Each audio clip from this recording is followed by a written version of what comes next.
Bismillahirrahmanirrahim. Assalamualaikum warahmatullahi wabarakatuh.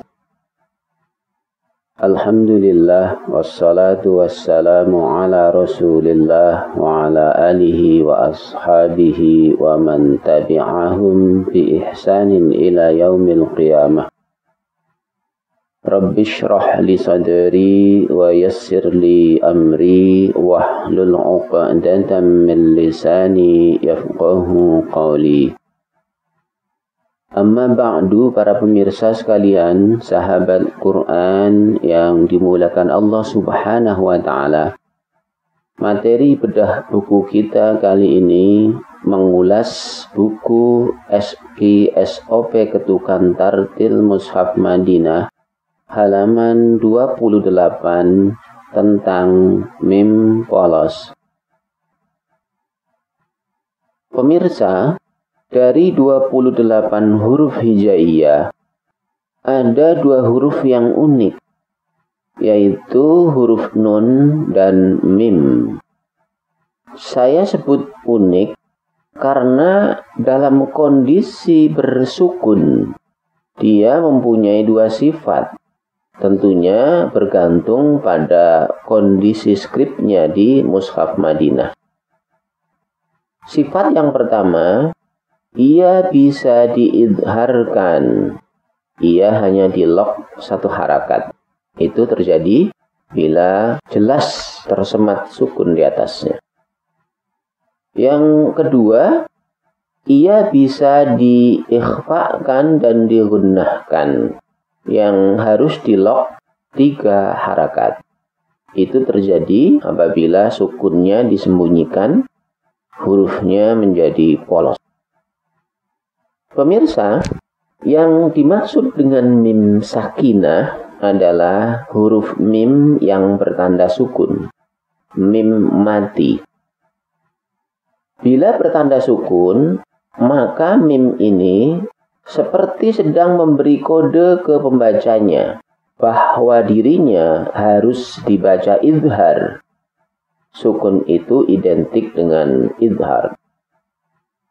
Pemirsa, insight ini saya ulang-ulang terus ya, biar ingat, biar melekat di benak pikiran kita, bahwa pada sifat idhar yang ditandai dengan sukun berlaku 3 kriteria kumulatif yang tidak terpisahkan.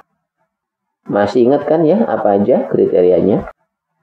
Kriteria idhar yang pertama, harus jelas bunyi M-nya, tidak samar.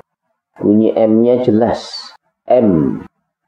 Bisa jelas begitu karena ia terkunci di titik makhrajnya, di mana 2 bibir dikatupkan dengan sempurna. Kriteria kedua, sifat aslinya tetap terjaga. Untuk mim ini, sifat aslinya adalah istifal. Karenanya harus ditipiskan, yaitu dengan cara memeringiskan, menarik kedua bibir. Dan kriteria ketiga, kadar temponya hanya 1 harakat atau 1 ketukan. Nah, 3 kriteria ini dimunculkan bersamaan pada saat simbol sukun itu diketuk. Itu yang di metode ini kita sebut dengan locking. Pemirsa, itulah idhar dengan 3 kriteria kumulatifnya yang tidak bisa dipisah-pisahkan. Bila 1 saja dari 3 kriteria itu ada yang berubah, apalagi 2 atau 3 ya, 1 saja, maka simbol sukunnya disembunyikan, simbol sukunnya dibuang, jadilah hurufnya polos. Nah pemirsa, di Mushaf Madinah kita akan menjumpai mim polos. Polos karena sukunnya dibuang. Itu menunjukkan bahwa ada 1 atau beberapa perubahan telah terjadi di sana. Yuk kita lihat. Pemirsa, bila mim dipoloskan, hal itu mengindikasikan bahwa kondisinya bukan lagi idhar, tapi berubah menjadi ikhfa. kita periksa kriterianya sambil dicocokkan ya. Kriteria mana yang berubah sehingga menyebabkan sukunnya dihilangkan.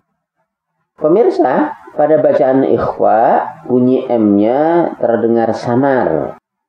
Itu terjadi karena dua bibir dikatupkan tidak sempurna. Ngatupnya ngambang, renggang. Itu kriteria pertama. Kalau bersukun, bunyinya kudu jelas. Karena dua bibir mengatup sempurna. Berarti poin 1 ini telah berubah ya. Karena itulah sukunnya dihilangkan. 1 saja di antara 3 kriterianya itu berubah, maka sukunnya diumpetin. Kemudian kriteria kedua, bunyinya ditipiskan. Karena huruf mim ini mempunyai sifat istifal. Caranya dengan menarik dua bibir, memeringiskan dua bibir. Sedangkan kalau ada sukunnya, bunyi M-nya ditipiskan. Yang poin ini berarti sama ya. Yang poin kedua ini tidak berubah. Kemudian kriteria ikhfa yang ketiga, di locking 3 ketukan untuk menjaga sifat ikhfa dan gunnahnya. Sementara kalau ada sukunnya, lockingnya hanya 1 ketukan.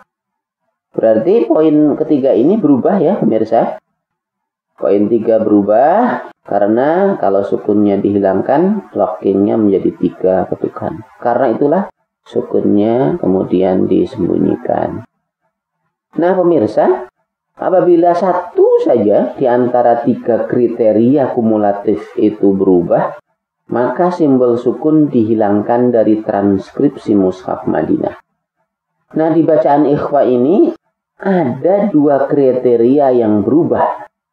Itu pasal sukunnya tidak ditulis. Mimnya menjadi polos. Pemirsa, bila kita mendapati mim dipoloskan, tidak ada sukunnya, maka itu akan ngefek pada vokal sebelumnya. Kita baca vokal sebelumnya menjadi suku kata tertutup berakhiran M.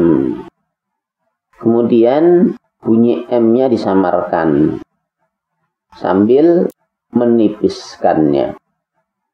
Kemudian kita locking 3 ketukan pada huruf mim untuk menjaga gunnahnya. 3 ketukan pada huruf mim polos ini sesuai SOP-nya. Cara mengetuknya, huruf mim kita petakan menjadi 3 titik seperti ini. Ujung, punuk, ujung. Ujung, punuk, ujung. Ujung, punuk, ujung. Nah gitu ya cara mengetuk huruf mim polos nanti. Kita ilustrasikan, bila ada mim polos, maka pada saat kode vokalnya, dhammahnya diketuk, terbentuk suku kata tertutup berakhiran M. Sum. Kemudian mim polosnya di lock 3 harakat sambil menipiskan bunyi M-nya. Bila kode vokalnya, kasrohnya diketuk, terbentuk suku kata tertutup berakhiran M. Sim. Kemudian mim polosnya di lock 3 harakat sambil menipiskan bunyi M-nya.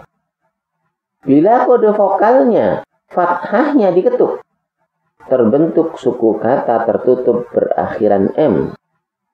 Sam.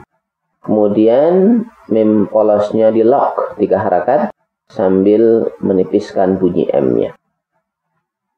Ini dia pemirsa keunikan huruf nun dan mim. Bisa idhar, bisa ikhfa dan gunnah. Bila kondisinya bersukun, itu idhar. Lockingnya hanya 1 ketukan. Bila kondisinya polos, itu berarti ikhfa. Lockingnya harus 3 ketukan. Demikian tadi pemirsa sekilas pembahasan tentang mim polos. Mudah-mudahan Anda bisa memahaminya dengan baik. Semoga ulasan yang singkat ini ada manfaatnya, menambah wawasan, berguna untuk memperbaiki bacaan Al-Quran kita. Tetap semangat pemirsa.